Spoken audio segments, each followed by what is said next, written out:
Tambayan ni Ate Shelo nun. Bismillahirrahmanirrahim. Alhamdulillah. Wabad. Assalamualaikum warahmatullahi ta'ala wabarakatuh. Waalaikumsalam. Gagang ka. Ngayong buwan ito, o ngayong araw nito, ang ating pinagdiriwang ka-29 anibersaryo ng 1996 Final Peace Agreement. So maraming nagsasabi ng MNLF ay walang accomplishment.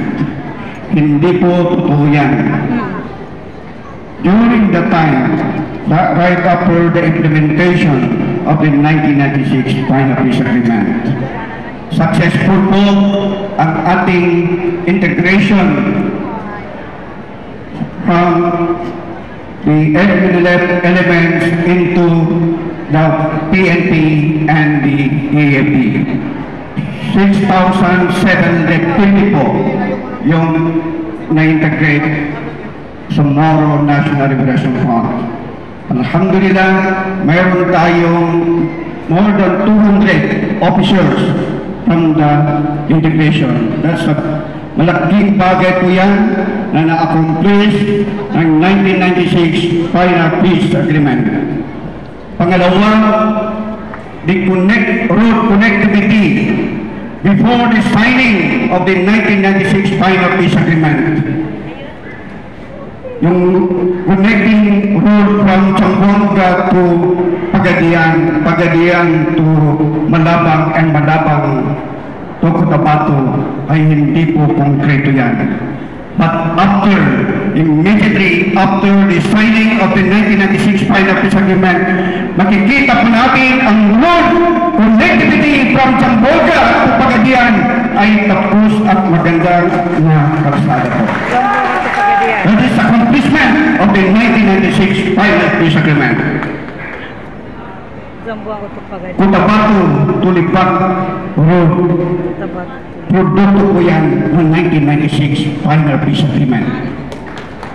Cotabato to Libat. Cagayan to Marber. Cagayan to Marber. To Carmen and Kabakan. That is the road na produkto po ng 1996 Final Peace Agreement. Dahil hindi ko nakapangkamit. From Sarangani to Palimbang. Bandatan ka di ka pag-yun. Produkto po yan ng 1996 Final Peace Agreement. Kaya hindi po totoo na wala pong accomplishment ang Moro National Liberation Front. Malawak po ang accomplishment natin sa Moro National Liberation Front. During the time, the SPCPD, ang ating chairman, Brother Nur Miswari, ay siya rin po ang chairman ng SPCPD. Kaya masasabi natin na ito ay legacy ni Brother Nur Miswari. Pwede po natin ipagmamalaki itong legacy nito, itong accomplishment ng 1996 Final Peace Agreement. Yes, tama. During sa ERMM, the time ni Brother Nur Miswari, only 2 million ang budget lang ng ARM. Nandito ang ating former Executive Secretary, MP Florida, Atty. Rando Procasio, at the Chief of Staff of the Office of the Regional Governor, Ustad Ibrahim Mursi. So makita natin ang gap during the time. Only 2 million yung budget ng ERMM. Pero marami ring naservisyoan ang ating ERMM. Yung bridge connectivity, meron tayong Salam Bridge Tignan ninyo ang mga areas natin, ang daming bridge na naipatayo ng SPCPD under the chairmanship of Brother Noor Miswari. Kaya pwede po nating ipagmamalaki. Hindi po totoo, nag-failure tayo, hindi po totoo na nagkulang ang leadership ng Moro National Liberation Front. Mga brothers and sisters in the Moro National Liberation Front. Ngayon, sasabak tayo sa mas matindi na laban dahil ito ay political process. At alam natin, yung political process sa ngayon ay hindi pa siya na-reform. Yung bulok pa rin na sistema. Pero inshallah, dahan-dahan nating pinabago, dahan-dahan nating nire-reforma ang electoral process. Sa ngayon, ang ating political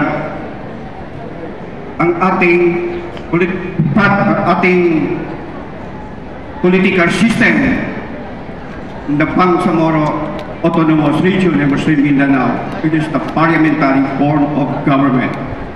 Parliamentary form of government, that is the party system.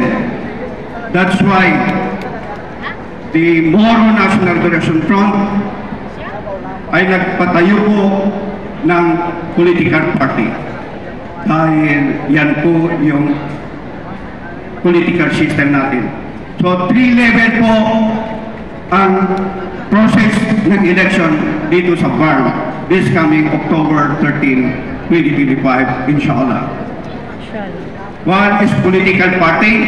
So makikita ninyo ang Mardica, meron siyang political nominees na 40 at 30% yung representation ng mga kababaihan. Iba po yung pagboto this coming electoral process. Political party, that's 40 nominees and district parliament representative. Ang bubutuhin po natin, ang isiset natin sa balota ay yung pangalan ng political party, which is the Mardica Party. Number 3 sa balota. Paano po i-compute? Paano po tayo makapasok sa parliament? Pag-compute po sa actual vote, dapat makakuha pa tayo ng 4% doon sa actual vote. For example, ang basis po natin last 2022 barangay election, meron tayong 2.2 million. So, 2 out of 2.2 million, dapat makakuha po tayo ng 4% threshold doon sa actual votes na yan. So, in-estimate po natin na dapat di Mardica makakuha po ng boto ng 500 to 1 million, inshallah. Kaya po ba natin? Alhamdulillah. Alhamdulillah. So inshallah, once na makaya po natin, bawat isa sa atin makadeliver ng boto, bawat isa sa atin makamobilize ng 100. Kaya po ba mag-mobilize ng 100? Kada member ng Mardica? Kaya? Pero tingnan natin sa actual vote. So we're hoping and praying, kung i-total mo, bawat isa sa atin, merong 100 na boto na makaboto sa presento, i-times ninyo ang number natin. Eminently significant force in our society.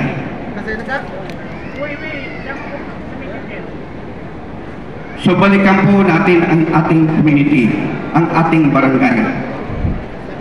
Dapat bawat isa sa atin, yung committee natin, the eminent committees up to barangay level, and barangay to Purok to household.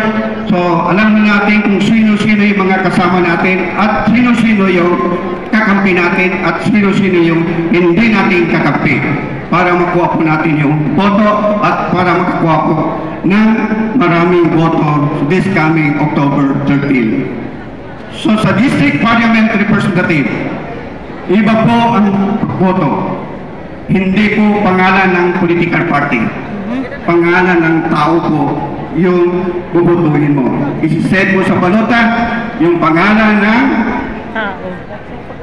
Kandidato. party and pangalan ng kandidato. So yun po yung pagkaibaan. Meron tayong sectoral representative.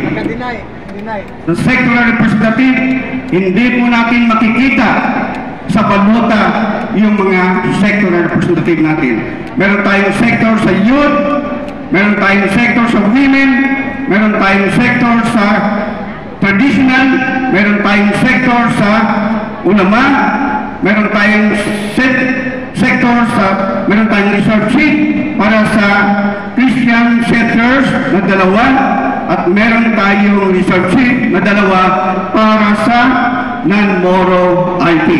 So 10% lahat, bali 8, 32 sa District Parliament, 40 nominees sa party, so all in all 80 members of the Parliament. So ngayon, ang boto natin, ang boto ninyo, yung kamay ninyo, yung yung po yung bala natin. Hindi po bala ng baril, kung hindi bala po ng kamay natin. Pero yun po yung laban natin ngayon.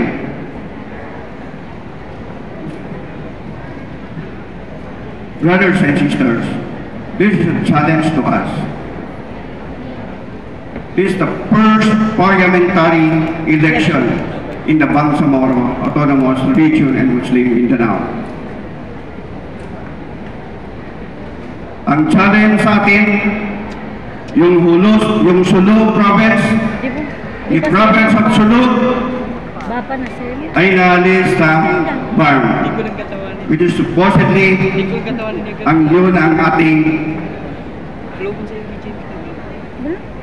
yun ang ating base. Pero hindi din baka yun din ang inshallah Nalibo in the future. So babalik din ang Sulu sa atin dahil plebiscite ulit. ang ating acting chairman Ustad Abdul Karim, the Deputy Speaker of the Parliament, during our committee hearing in Manila before the approval sa committee level yung redistricting, nag-abstain po siya, hindi po siya bumoto ng no at hindi siya bumoto ng yes, nag-abstain siya at ipinaliwanag niya kung bakit po siya nag-abstain. Nag-abstain pala. Sino? Si Ustad Abdul Karim. At nagbigay ng manifestation. Hindi siya nagboto. Ano po yung gusto natin, ano po yung dapat gawin ng Bangsamoro Parliament.